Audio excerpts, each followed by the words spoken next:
Kemudian antum melihat seorang akhwat sekali, kan lakal ula fa'alaika saniyah. Kata Rasulullah, kan kamu ngelihat itu yang pertama memang milikmu, yang kedua baru itu tidak milikmu. Maka kemudian itu sudah zina mata. Tapi zina mata, zina tangan, zina pikiran itu tidak menyebabkan hukuman hudud, tetapi hanya harus disertai dengan istighfar dan penyesalan. Beda dengan zina yang dilakukan oleh kemaluan. Zina yang dilakukan kemaluan, indikatornya adalah ketemunya alat khitan dengan alat khitan. Itu iltiqaul khitan bil khitan kalau bahasa fikihnya.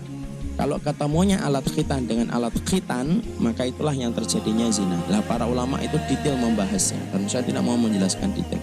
Kalau hanya ketemu doang, ini maaf ya, ini kebenaran karena aku saya sampaikan. Kalau hanya ketemu saja, tidak sampai masuk, maka belum dikatakan zina.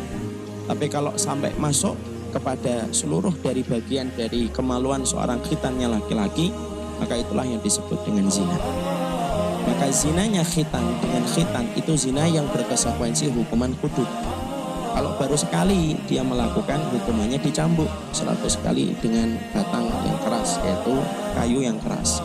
Kemudian diasingkan selama 1 tahun. Dia boleh dipenjara selama 1 tahun kalau dia baru melakukannya 1 kali.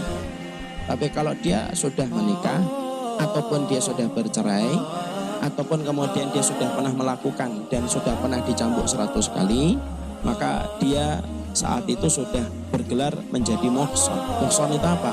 Muhsan itu pelaku zina yang sudah pernah melakukan sebelumnya. Kalau dia sudah melakukan kembali, atau dia sudah nikah tapi kemudian berzina, atau kemudian dia dalam kondisi sudah pernah menikah kemudian bercerai lalu dia berzina dengan seorang janda misalkan, maka dia muhsan. Hukuman hududnya itu apa? Hukuman hududnya ditaruh di dalam lubang, dipersiapkan batu yang tidak terlalu besar, dilempari batu sampai dia meninggal dunia. Dan itu menimbulkan efek supaya orang sebelum dia berzina itu berpikir jauh. Kenikmatannya hanya sesaat, tetapi akibatnya ditanggung, bahkan bukan hanya di dunia, bahkan itu pun akan dia tanggung di akhirat kalau taubatnya tidak diterima oleh Allah Subhanahu wa taala.